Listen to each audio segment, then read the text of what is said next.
किसी ने बड़े कमाल की बात कही है कि लोग कीचड़ से बचकर चलते हैं कि कहीं कपड़े गंदे ना हो जाएं, और कीचड़ को इस बात का घमंड हो जाता है कि लोग उससे डरते हैं। हाय गाइस, मेरा नाम है आरजे कार्तिक और आपके लिए एक छोटी सी कहानी। ये कहानी एक सेठ जी की, जिनके पास में एक बड़ी कंपनी थी, उसके मालिक थे। एक दिन सुबह सुबह उनका मूड खराब हो गया, मूड ऑफ हो गया। गुस्से गुस्से में दफ्तर पहुंचे। दफ्तर जाकर के अपने कैबिन में अपने मैनेजर को बुलाया, उससे कहा कि सारी रिपोर्ट्स लेकर के आना। मैनेजर सारी रिपोर्ट्स लेकर के पहुंचा। उसे लगा कि शायद आज सेठ जी कॉम्प्लीमेंट देंगे कि क्या काम कर रहे हो, ईमानदारी से काम कर रहे हो। लेकिन सेठ जी को गुस्सा आ रहा था। उन रिपोर्ट्स में कहीं कोई कमी नहीं थी, फिर भी सेठ जी ने उसको सुनाना शुरू किया। सुनाते चले गए, डांटते चले गए, जोरदार डांट दिया। मैनेजर इज्जत करता था, कुछ बोला नहीं, लेकिन मन ही मन सोच रहा था कि इतनी ईमानदारी से काम करता हूं, कंपनी को अपनी समझकर काम करता हूं, ये डांट रहे हैं। वहां कैबिन से बाहर निकला तो मैनेजर का भी गुस्सा बढ़ चुका था। उसे अब अपना गुस्सा निकालना था। इसके लिए उसने अपने एम्प्लॉयज की मीटिंग रखी। एम्प्लॉयज से कहा कि आपका जो रिपोर्ट कार्ड है लेकर के आना, किसने कितना टारगेट अचीव किया, ये वो सारी बातें होने लगी। जो सबसे वीक परफॉर्मर था, जो सबसे खराब परफॉर्म कर रहा था, उसकी क्लास लगा दी, उसको बेइज्जत कर दिया, सुनाता चला गया। मैनेजर का जितना गुस्सा था उसने उस एम्प्लॉय पर निकाल दिया। उससे कहा कि सबसे आखिरी में आज तुम जाओगे। वो बेचारा शाम तक लैपटॉप पर काम करता रहा। शाम में जब अपना टिफिन, अपना बैग उठा करके निकला तो उसे दरवाजे पर गार्ड साहब मिले। उसे भी गुस्सा आ रहा था, वो फ्रस्ट्रेटेड था। उसने अपना गुस्सा गार्ड पर निकाल दिया, गार्ड को सुनाता चला गया। सारा गुस्सा निकाल करके मन हल्का करके बाइक लेकर के निकल गया। गार्ड को समझ में नहीं आया कि मुझ पर गुस्सा करके क्यों गया। गार्ड के जो ड्यूटी आवर्स थे उन्होंने कंप्लीट किए। उसके बाद गार्ड साहब पहुंचे घर पे। गार्ड साहब को गुस्सा आ रहा था। वहां जाकर के देखा कि बीवी ने उनकी पसंद की सब्जी नहीं बनाई थी।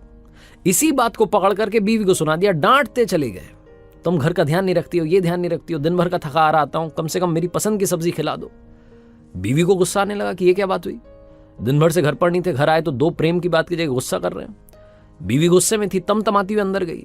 अंदर जाकर के देखा तो बच्चा जो था टीवी देख रहा था। बच्चे के हाथ से रिमोट छीना, उसी रिमोट से मारा, 2 तमाचे लगाए और कहा कि क्या तू करता रहता है, दिन भर टीवी देखता है, पढ़ाई लिखाई होती नहीं है। बच्चे का दिमाग खराब हो गया। बच्चा बड़बड़ाता हुआ बाहर निकला और कहने लगा ये क्या घर है, यहां पर दिन भर दंगे होते हैं। बाहर गया तो गली में कुत्ता घूम रहा था। बच्चे ने पत्थर उठाया और कुत्ते पर दे मारा, अपना गुस्सा निकाल लिया। कुत्ते को समझ में नहीं आया कि क्या हो गया, मुझे क्यों मार दिया। कुत्ता भौंकता भौंकता दूसरी गली में चला गया। कुत्ता जब दूसरी गली में गया तो वहां एक आदमी खाना खाने के बाद में टहल रहा था। कुत्ते ने जाकर के उसे काट लिया। जिस आदमी को कुत्ते ने काटा वो सेठ जी थे, जो खाना खाने के बाद में टहलने के लिए निकले थे। सेठ जी जब तक मर नहीं गए, इस दुनिया को छोड़ के नहीं गए, तब तक ये सवाल उनके दिमाग में रहा कि उस शाम में उस कुत्ते ने मुझे काटा क्यों।